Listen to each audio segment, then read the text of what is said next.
Let's talk now about getting good tone and sound from your guitar. Let's focus on the right hand first, so we won't be worrying about the left hand at all.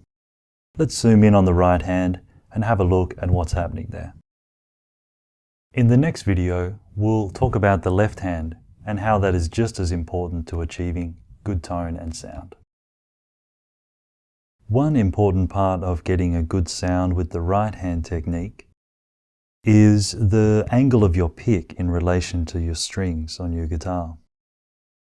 So if the pick is straight onto the strings like this, then the tone tends to be quite weak. Whereas if the pick is at a bit of an angle to the strings like this, and I'll just hold the pick by the end there so you can see the angle. So as opposed to being straight on, we have it on a bit of an angle like this.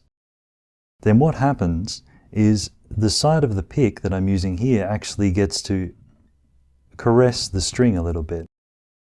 So it's almost like how a cellist would bow a string.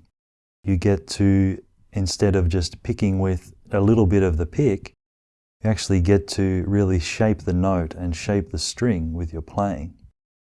By shape the note and string, what I mean is you have more control over the sound. And because of that, your intention as an improviser and a lead guitar player is carried through a lot easier. So just to demonstrate that, if I play completely straight on,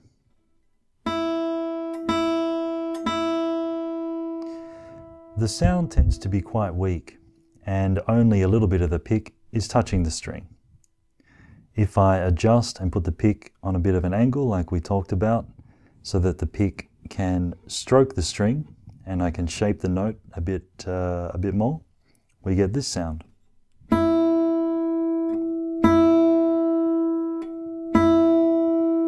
Comparison again.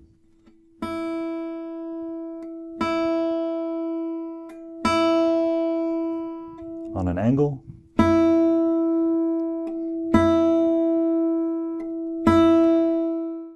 Play around with the change in sound that occurs when you move your pick around.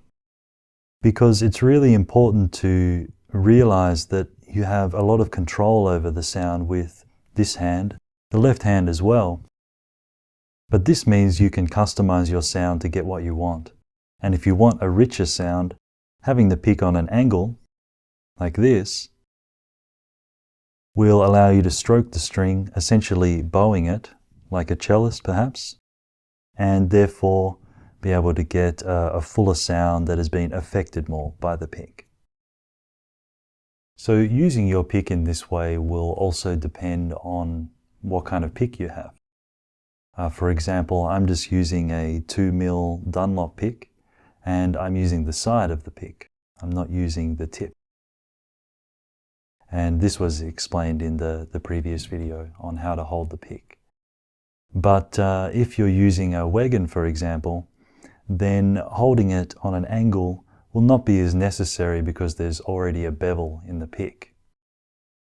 But I believe that you can actually get a richer sound by just simply using one of these picks and at an angle, the angle we talked about just a moment ago, you can stroke the string and make more contact with the string, and therefore shape the sound even fuller.